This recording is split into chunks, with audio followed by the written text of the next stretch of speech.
தொழில்துறையினருக்கும் இனிய வணக்கங்கள். வந்தோரை வாழ வைக்கும் திருப்பூர்.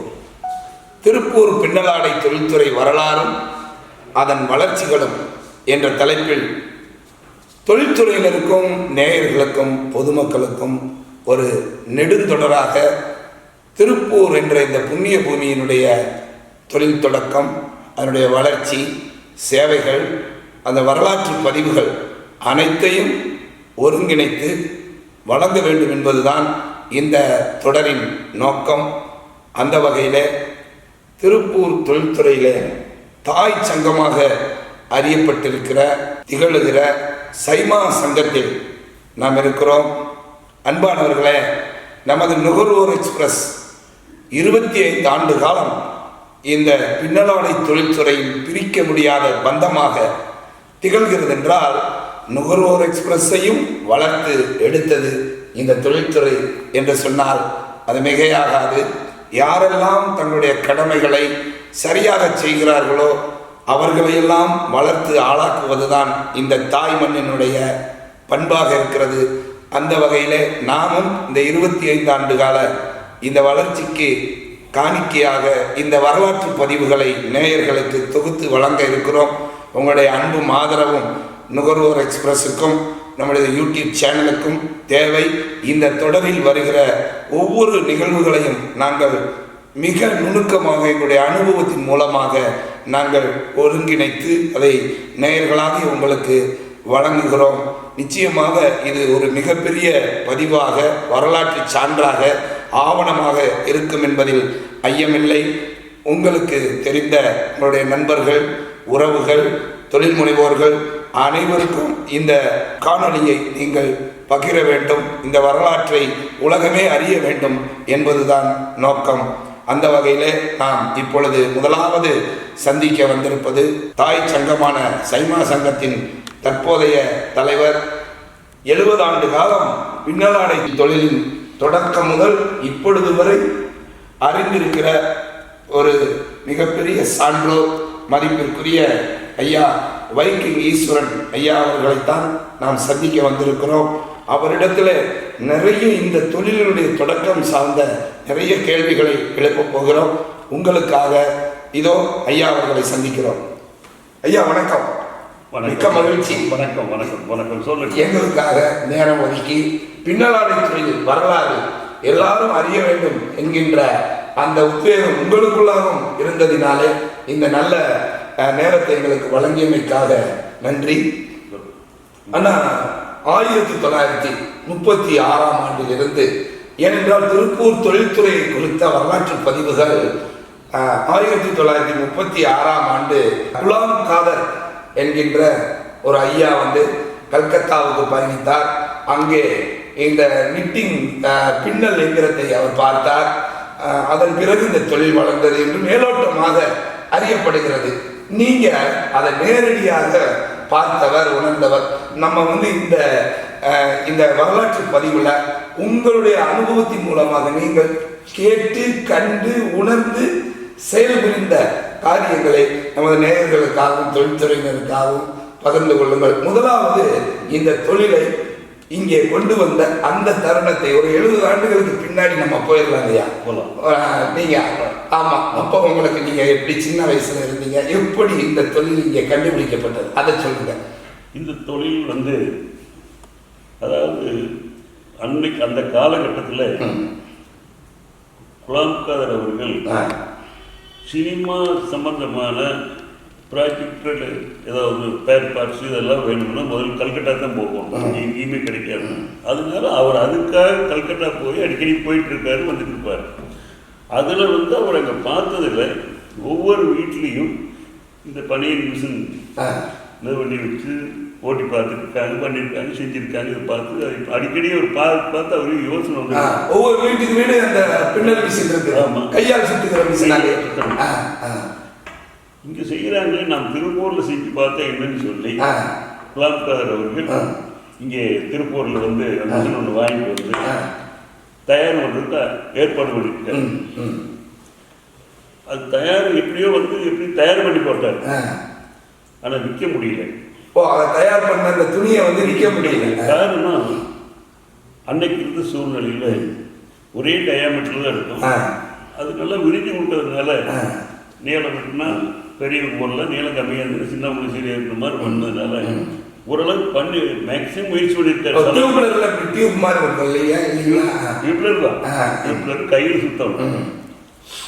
இதில் என்ன பண்ணியிருக்காருன்னா அவர் எப்படியே தயார் பண்ணி போட்டார், சேல் பண்ணுறதுக்கு முயற்சி பண்ணியிருக்காரு. காரணம் அன்றைக்கெல்லாம் வந்து எப்படின்னா வேஷ்டி மற்ற துணி எல்லாம் வந்து மூட்டையை கட்டிட்டு கிராமமாக கொண்டு விற்பாங்க. அந்த டைமில் கடையெல்லாம் பெருசாக எங்கேயும் இருக்காது, டவுனுக்கு போவோம். அதனால் இவரும் அதே மாதிரி தயார் பண்ணிட்டு இங்கே கிராமமெல்லாம் போயிருக்கார். விற்க முடியல. காரணம் அன்னைக்கு இருந்து சொல்லு கிராமம் பூராமே விவசாயிகள், தொழில்துறை ஒன்றுமே கிடையாது. விவசாயி வந்து கோவணத்தை கட்டிட்டு தொண்டை தலையை கட்டிட்டு விவசாயம் பார்த்துருப்பாங்க. அவங்க எப்படி பண்ணியிருப்பாங்க முடியுமா? முடியல.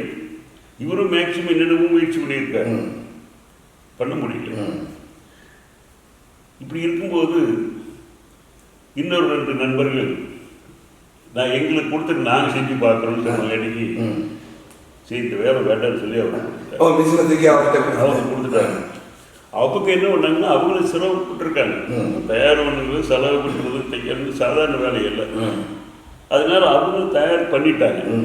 பண்ணி என்ன பண்ணியிருக்காங்கன்னா சென்னை, ஹைதராபாத், வேறு நகரங்களுக்கு பெங்களூர், மேங்களூர் இப்படி பெரிய சிட்டிகளுக்கு கொண்டு போய் நீங்கள் அப்படி போற காரணம் ஒன்லி வெள்ளை பனியன் மட்டும்தான். வெள்ளை பனியன் மட்டுமே இல்லைன்னா வெள்ளையாகவும் இருக்காது. அரசு செலவு அந்த மாதிரி தான் இருக்கும். கலர் போடுறதுலாம் நீ செலவு பண்ணவே தெரியாது. பார்த்துக்கலாம் கலர் போடும், அதாவது செலவுன்னா பியூர் செலவே தெரியும். இப்போ பனியன் பண்ணுற மாதிரி மல்லிகைப்பூ மாதிரி இருக்கும். அதெல்லாம் நீ பண்ண தெரியாது. ஓரளவுக்கு இருக்கும், ஆனால் அது ஓரளவுக்கு சேல் ஆகிடும்.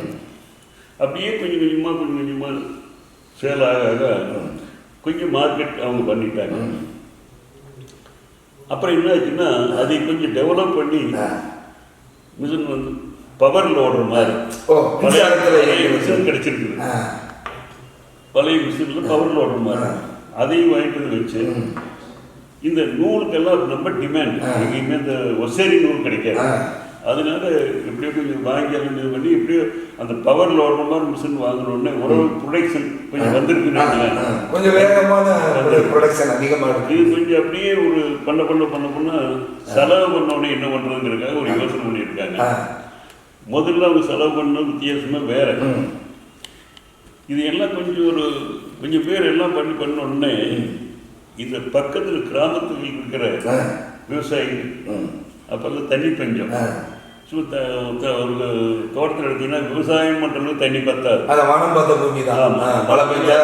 அதனால தண்ணி பத்தாதனால அதை அவங்க செலவு பண்ணி ஒருத்தர் யோசனை பண்ணி தோட்டத்திலேயே களத்தில் கிணத்துக்கு பக்கத்துலேயே ஒரு 4 தொட்டி கட்டி அதில் தண்ணி விட்டு பக்கத்துலேயே ஒரு வாசல் மாதிரி இது பண்ணி அதில் அண்டாவை பறிச்சு அண்டாவை கீழே இது பண்ணி அண்டாவை பறிச்சு இங்கிருந்து துணி வந்து வண்டி ஓட்டு வந்து வண்டி தான் வண்டி ஓட்டிட்டு மாட்டை போட்டு வண்டி ஓட்டிட்டு வந்து உங்கள் கம்பெனிக்கு வந்தாங்கன்னா நீங்கள் ஒரு 50 கிலோ கொடுப்பீங்க. இன்னொரு கம்பெனிக்கு போனால் ஒரு 25 கிலோ கொடுப்பாங்க. எல்லாத்தையும் ஒருங்கிணைச்சு சாயந்தரம் ஒரு வண்டி பண்ணிடுவாங்க. இந்த ஒரு வண்டி கொண்டு போனோடனே அந்த கிணத்து தொட்டியில் போய் அந்த அண்டாவை ஓட்டு நைட்டு வேகணும். வெள்ளாய் வைக்கணும்னு சொல்லுவாங்க. வேகு வெந்த உடனே காலையில் அதை எடுத்து அந்த சிமெண்ட் தளம் போட்டுருப்பாங்க. அதில் குட்டாக போட்டுருவாங்க. ஒரு 4 குட்டானா 4 பக்கம் 4 குட்டை போட்டுருவாங்க. அடுத்த நாள் எடுத்துகிட்டு போய் அதே மாதிரி பண்ணுவாங்க. 2 நாள் அது அப்படியே புழுங்கோன்னு சொல்கிற மாதிரி அது அப்படியே இதாகிட்டு இருக்கும். அதுக்கு அடுத்து எடுத்து தொட்டியில் போட்டு அலாசுவாங்க. இந்த தொட்டியில் போட்டு அலாசி அடுத்த தொட்டிக்கு போகும். அப்புறம் சல்பரில் போடுவாங்க. அது குறிப்பிட்ட டைம் சல்பர்லேயும் இருக்கணும். அதுக்கும் போயிட்டு அடுத்த தொட்டியில் போட்டு அலாசு. அங்கே அலாசி தான் அடுத்த தொட்டிக்கு போகும்போது அங்கே தான் அந்த அரசு செலவு ஆகிடும். அதுக்கு அடுத்து அடுத்த தொட்டியில் போட்டு டினோர் பால் இதெல்லாம் கொடுத்து ஒரு நல்ல வெள்ளையான ஒரு அது மாதிரி யாருமே பண்ண முடியாது. நல்ல வெயிட் பண்ண உடனே அங்கேயும் எடுத்து பந்தல் போட்டுருப்பாங்க. அந்த பந்தல் எடுத்து காய போடுவோம். இது வந்து வெள்ளை பனியன்கள் தயார் பண்ணுவாங்க. கலர் பனியன்கள் தயார் ஒரு பெரிய மார்க்கெட். இது வந்து ரொம்ப வருஷம் இப்படித்தான் நடந்தது. வெள்ளை பனியன் மட்டும் பண்றது. ஒன்லி வெள்ளை பனியன் கட்டி கூட கிடையாது. ஒன்லி கை வச்ச பனியன் முண்டா பனியன், வேற எதுவுமே பண்றது இல்லை. இப்படித்தான் வந்து ரொம்ப ஒரு 10 ஆண்டுகள் இருக்குமா சுருக்கமா சொன்னா ஒரு 20 வருஷம். 20 ஆண்டுகளுமே இந்த வெள்ளை பனியன் நடந்துட்டு இருந்தது. ஆமா. அப்புறம் எப்படி கலர் பண்ணணும் என்னாச்சுன்னா கொஞ்சம் இந்த கல்கட்டாவில் மற்ற ஏரியாவில எல்லாம் வந்து சாயம் போடுறாங்க தெரிஞ்சுட்டு வந்து இங்கேயே சாயப்பட்டறைய ஆரம்பிச்சாங்க. சாயப்பட்டால் விஞ்சி வந்தது. அது வரைக்கும் வந்து இந்த கையிலேயே தான் ஒவ்வொரு தோட்டத்திலையும் பார்த்தீங்கன்னா செட்டாக போட்டு வச்சிருப்பாங்க. அப்புறம் இந்த விஞ்சி வந்தது. விஞ்சி வந்த உடனே சாயம் போடுறதுக்கு ஆரம்பிச்சாங்க. சாயம் போடுறதுக்கு ஆரம்பிச்ச உடனே எக்ஸ்போர்ட் ஆரம்பிச்சு. இல்லை, சாயம் போட்டு ஆரம்பிச்சோன்னு ஒரு பெரிய பூமா இருக்கும் உள்நாட்டு வர்த்தகத்துல. உள்நாட்டு வர்த்தகத்துல வியாபாரம் ஆச்சு. அதே சமயத்துல ஓரளவுக்கு மற்ற மிஷின்கள்லாம் வர்றதுக்கு ஆரம்பிச்சிருச்சு. அதெல்லாம் மிஷின் அப்படி எல்லாம் ஒன்றும் இல்லை. 20 ஸ்லோல் போட்டு ஓட்டுவோம். 20 கேஜி மிஷின் தான் இருக்கும். அதுல 30ஆம் நம்பர் நூல் வரும்போது இன்டர்லாக்னு ஒரு பனியன் வந்தது. அதுக்கு முற்பாடு தான் 24 கேஜ் பைன் அப்படிங்கிற மாதிரி அது வந்த ஒருபாடு தான் எல்லாமே கொஞ்சம் செட்டானது. 24 கேஜ் பைன்னா சாதாரணமாக பனியன்கிறது இப்போ இன்னைக்கு 90% பைன் பண்ணிட்டு சொல்லுவாங்க. அதனால அது வந்து 40 நூல் வந்த ஒருபாடு தான் அது இருந்துச்சு. ஆனால் அன்னைக்கு நூல் கிடைக்காது. நூல் என்னென்ன விதமான நூல்கள் பயன்படுத்தப்பட்டன அந்த நாட்கள்? அன்னைக்கு முதல்ல 20s 30s ஒசைரி நூல். அதுக்கு அடுத்தது 39, 38, அப்புறம் 39, அப்புறம் தான் 40. இந்த 40 வந்த பிற்பாடு தான் VL, RL இப்படி எல்லாம் போட்டு குவாலிட்டி. அப்போ அந்த டெக்னிக்கல், அதாவது நூலுடைய தரம் மாறிட்டு வருது. மாறுதல் வந்து அதுக்கு தகுந்த மாதிரி ஏற்றுமதி வந்து நிறைய வந்த உடனே இப்போ நம்ம வந்து முதல்ல வந்து வெள்ளை பனியன் தயாரிப்பு, அதனுடைய வர்த்தகம், அது செலவு வரைக்கும் பேசியிருக்கிறோம். நிட்டிங் எந்திரங்கள், அப்போ குலாம் காதர் ஐயா வந்து அங்கிருந்து எந்திரத்தை கொண்டு வந்தது கையில் சுத்தின எந்திரங்கள்.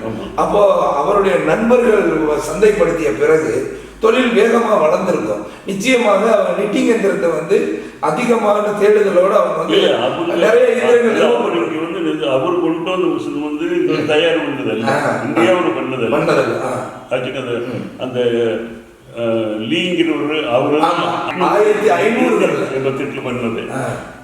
அதுக்கு பிற்பாடு மிஷின் வந்து எல்லாமே வந்து பழைய மிஷின்களை ஜப்பான் இருந்தும், ஜெர்மன் இருந்தும், USA இருந்தும், இங்கிலாந்து இருந்தும் பழைய மிஷின்கள் துறைமுகத்துக்கு வர இறக்குமதி, அதாவது மிஷின் அவங்க வேண்டாம் பயன்படுத்தப்பட்ட இயந்திரங்கள்.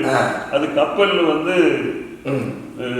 காயலாங்கடி சொல்லுவாங்க, இரும்பு கடைக்கு அது மாதிரி வர்ற மிஷின்ல நிறைய பேர் அதுக்குன்னே அதை போய் நல்லதா பார்த்து பொறிக்க எடுத்து இடம் போட்டு கொண்டு வந்து அதை ரெடி பண்ணி இங்கே விற்கிறதுக்கு ஆரம்பிச்சாங்க.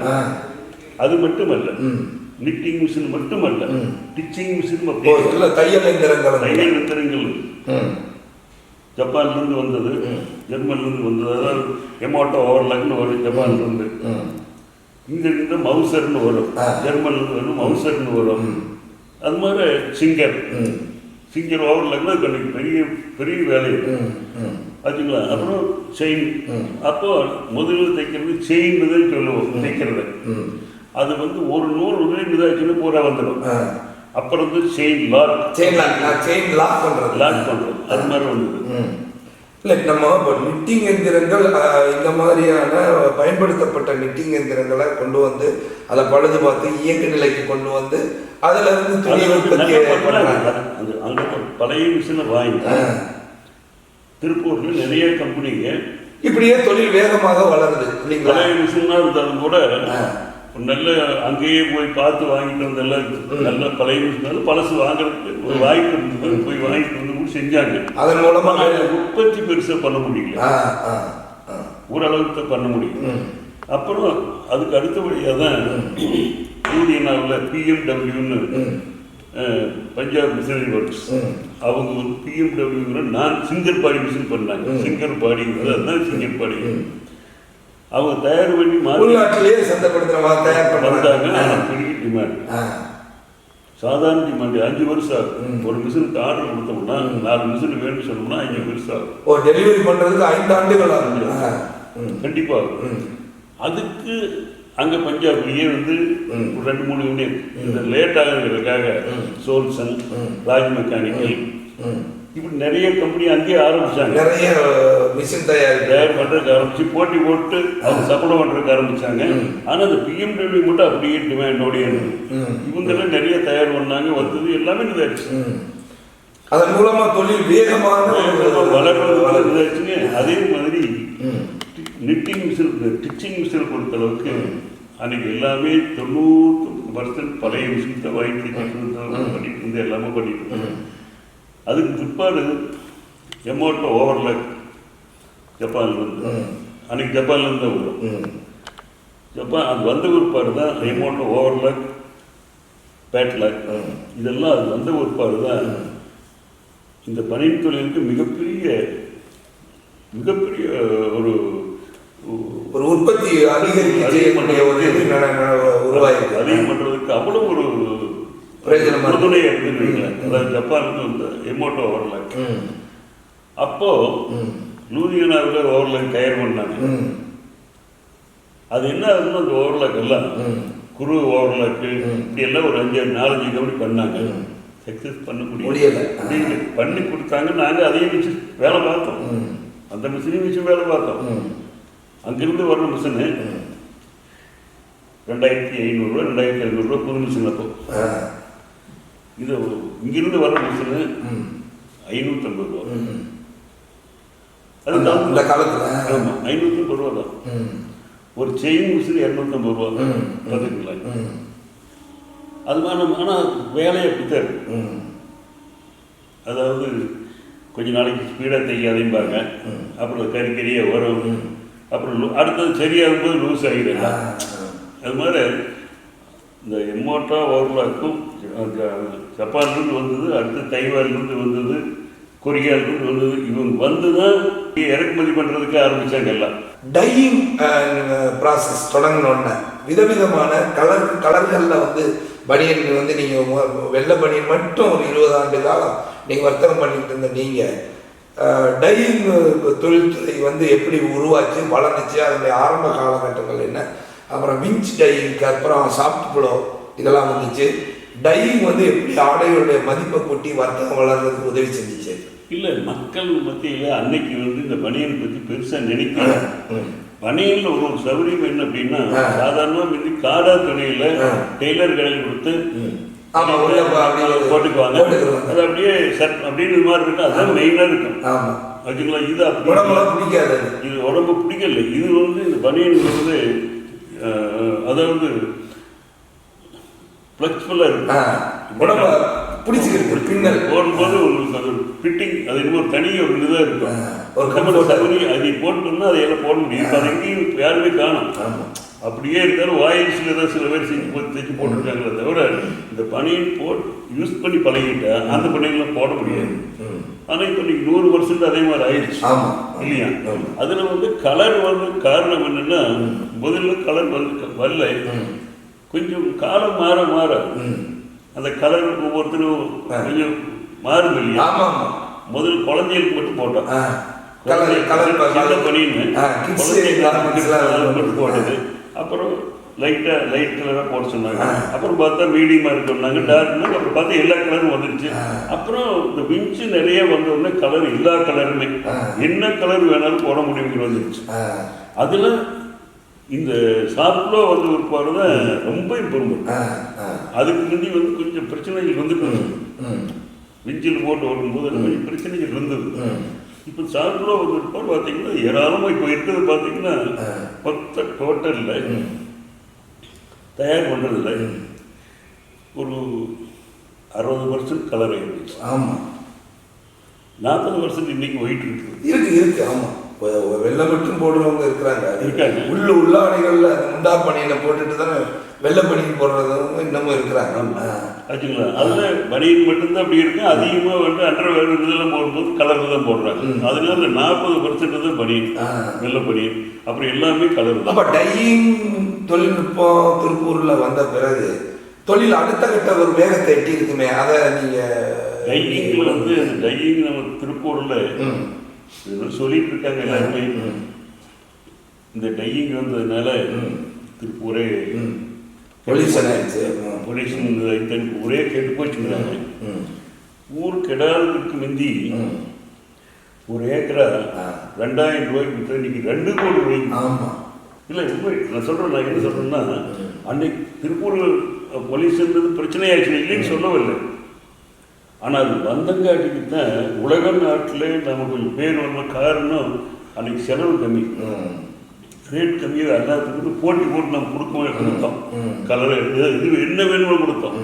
அப்போது இந்த டையிங் ஷாப்பில் வந்து வச்சுங்களேன், இங்கே கலர் போடும்போது வெளியே போடுற கலர் கூட 50% கம்மியாக இருக்குது. 50% கம்மியாக இருக்குது. அதுக்கு அதை மையமாக வச்சு தான் இதாச்சு. ஆனால் அன்னைக்கு தண்ணி பூரா ஆற்றுக்கு குடிக்கும் அந்த காலத்தில். இன்னைக்கு சென்ட்ரல் டிவியில் போட்டு உலகத்துக்கே உதாரணமாக நம்ம வந்து ஆர்வம் பண்ணிட்டு இருக்கிறோம். ஆனால் அன்றைய வளர்ச்சிக்கு வந்து அதில் ஒரு பிரச்சனை பெருசாக வரும்போது நிற்கிற மாதிரி வந்து இல்லைங்களா, நிறுத்த வேண்டிய சூழ்நிலை வந்து. அப்போ நான் வந்து கொஞ்சம் விவசாயிகளை போய் பேசி பார்த்தேன். எல்லாமே இது மாதிரி இருக்குது. அவங்க எதுக்குமே ஒத்துக்க மாட்டேன்ட்டாங்க. காரணம் நான் சொன்னேன், ஐயா உங்கள் பூமி 10 ஏக்கரா இருக்குன்னு சொன்னீங்க. அன்னைக்கு போய் ஏக்கரா 2000 ரூபாய்க்கு வித்துட்டு இருந்தது. இன்னைக்கு ஏக்கரா 2 கோடி, அது 2 கோடி விற்காட்டி போயிட்டு போகுது அப்படின்னு சொல்கிற அளவுக்கு தண்ணி கெட்டு போச்சு. டெய்லின்னு சொல்லவே முடியாது. ஆனால் ஊர் டெவலப் ஆயிடுச்சு. அதான் ஊர் டெவலப் ஆயிடுச்சு. இப்போ நான் வந்து 0 டிஸ்சார்ஜ் போட்டோம். அந்த அன்னைக்கு பண்ண சௌகரியம் பண்ணணும். இன்னைக்கு கொஞ்சம் சிரமமாக இருக்குது. டை பண்ணுறதுக்கு இது பண்ணுறதுல வெளி மாநிலத்தில் கலர் போட்டோம்னா நம்மளது ஒரு 30-40% அதிகம். ஏன்னா நம்ம செட்டில் அதிகரிச்சு தான் தண்ணியை, அதனால ஒரு சொட்டு தண்ணினாலும் சுத்திகரிச்சு தான் கொஞ்சம் பாதிப்பு. அவங்களுக்கு நம்ம மேட்ச் பண்ண முடியல. அதான் காரணம். ஏனென்றால் நம்ம வந்து அந்த அந்த தர்மத்துக்குள்ள வந்துட்டோம். வந்து அந்த தண்ணி கிடக்கூடாது ஒரு இது வந்துருச்சு அப்படின்ற. இப்போ வந்து நம்ம வந்துட்டோம். ஏராளமாக தேவை இருக்குது. எனக்கு அந்த அவ்வளவு தேவை இல்லை.